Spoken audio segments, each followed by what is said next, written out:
Hi, I'm Jeff Ravitz, and I'm a lighting designer.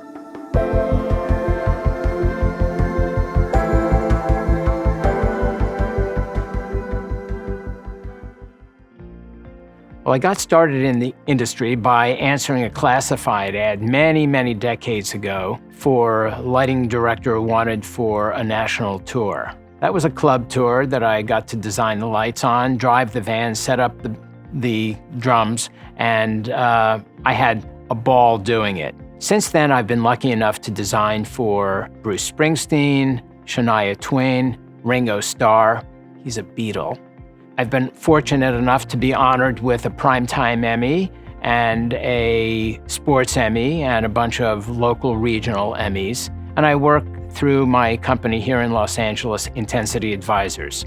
I also co-wrote a book called Lighting for Televised Live Events, which demystifies the whole idea of lighting for TV. Well, you try not to think about the Emmy up front, but any time the Super Bowl is involved, you know that it's going to be a very important show. NBC that airs the show put an awful lot of time, effort, and money into the show. And there was an incredible team, not only the NBC group, but a lot of creative professionals. I was working through a company called Lighting Design Group out of New York, and their VP, Dennis Size. You, of course, want to do your best job for them. So, welcome to the Super Bowl. No pressure at all.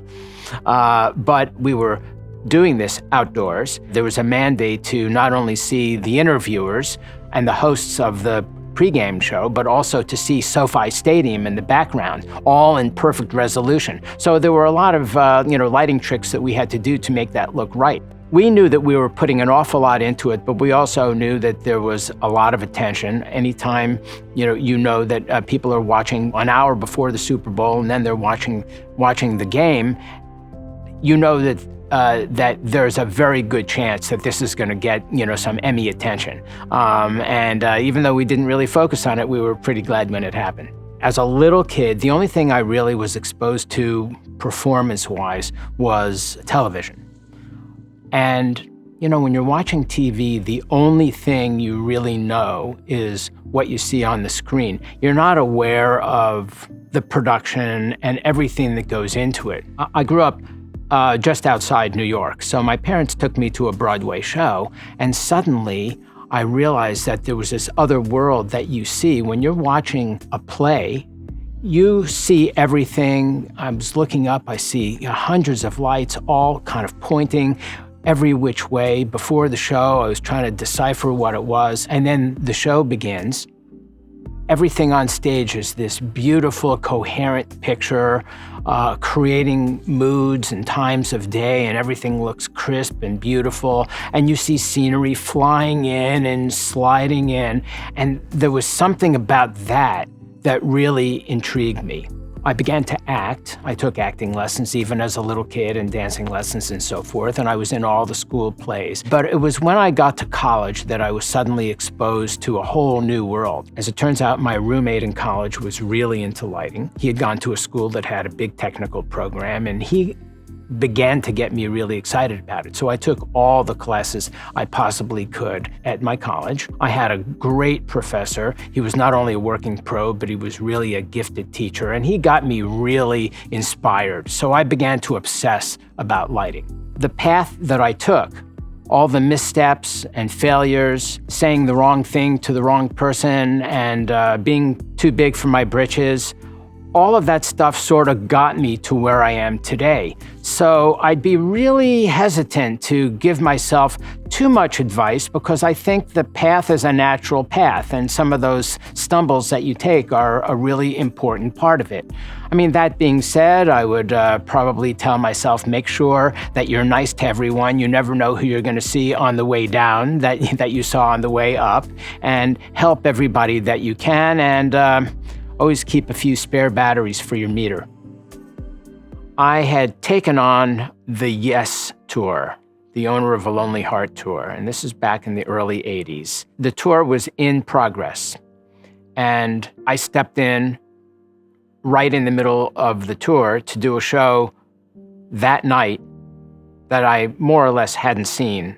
And the band didn't like what I did. Of course, there was almost no way that some of the most complicated music ever written, I just totally couldn't grab on. It was a lightning bolt that I just, kind of threw me from one galaxy to the next. And at that point, I thought, well, I'm finished. I don't think I'll ever be able to satisfy these people, and it's probably my own shortcomings. I took a breath. We had 2 days off. I went and studied the music, wrote out copious cues, follow spot notes, etc., and came back, and it was pretty much a turnaround. But I had a moment where I truly thought I was going to be on the bus heading home after that first show. If I'm designing a tour, I can sometimes dispense with some of the things that I might do for a TV show. So I might indulge in some of those super bright moments that might make somebody or something on stage really stand out in a very overt way that the camera probably wouldn't take to very kindly, but the live audience will love. So I can do that. I can perhaps not be quite so fastidious about color. I calibrate my color for a TV show to an absurd degree, but I might not have to be quite so concerned about it for a live show. I might not mind so much about a super steep angle that might not look good on camera, but actually might enhance the look of the live show and might add a little bit of drama to it.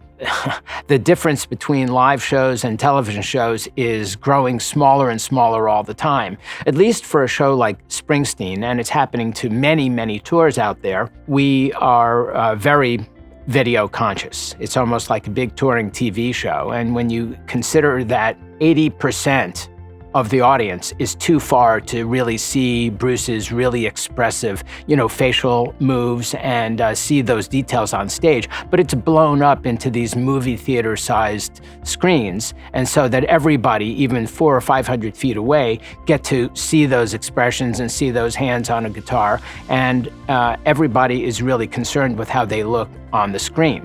And frankly, if I design a tour with a lot of the TV techniques that I've been working with over the years, I don't think it really takes anything away from the show. In fact, I often think that it makes it look a little cleaner and yet still has all the drama that I like to put into a show.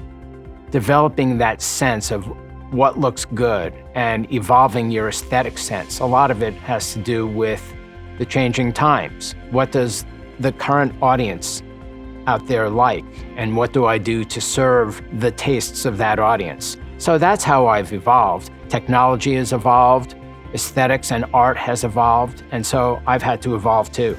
I always felt that I was going to be discovered as an imposter. So I think that's probably been one of the more challenging things as I've transitioned from one genre to another, as I've sort of grown with the years and with the times and with the technology and with the new tastes that I've developed. I've always sort of put that big challenge in front of me. I co-authored a book a few years ago about television lighting, and that was the same thing. Should I? How do you do it? But you put the first word on the page and it all begins to flow. It's when I think back on the totality of my career. It's not over yet.